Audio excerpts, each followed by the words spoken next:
Today there was a meeting in Rugby about the closure of the Hoskyns Ward in St Cross Hospital. Now, St Cross Hospital is local hospital. I was there the other day for a 111 out of hours doctor's surgery, and although it was almost impossible to find, in the process, I I followed the directions I was given and ended up going into the Hoskyns Ward itself, which looked very full and busy, with a lot of people, quite rightly, being helped. I eventually found the 111 out of hours doctor, and uh, it is it is extraordinary how something that is just about limping along gets its back legs knocked out from under it by some bizarre bureaucratic decision that they're going to close the one bit of St Cross Hospital which is actually functioning and functioning well.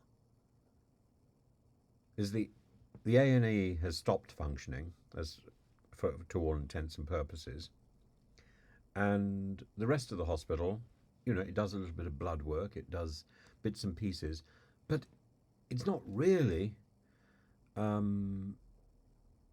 set up to manage and to help the community. We have to go to another hospital out in Coventry or Warwick, and it's absurd when we've got a hospital here in Rugby itself.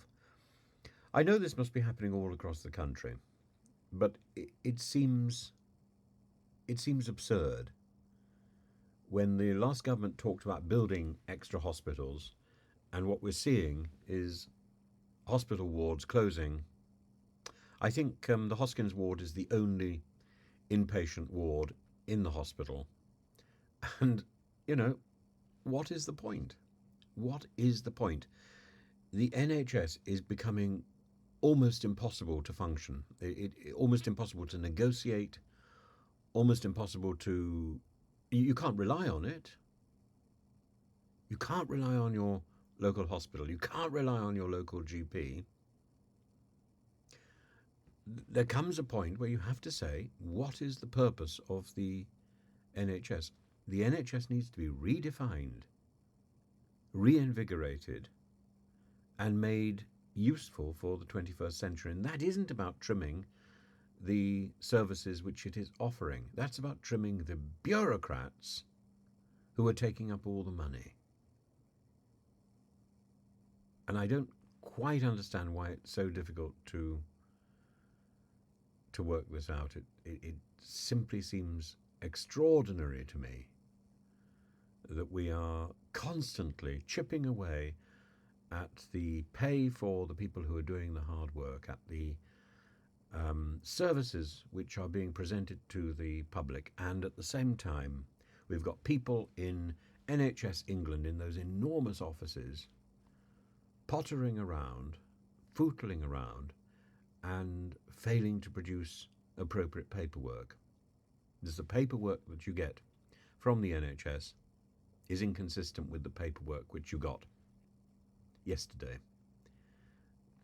When that consistency starts to work, then we will know that the bureaucracy works. But at the moment, the bureaucracy doesn't work. And yet it's not the bureaucrats who are losing their jobs. It's the nurses. It's not the bureaucrats who are going from the hospitals. It's the actual front of house wards which are being removed. It's madness.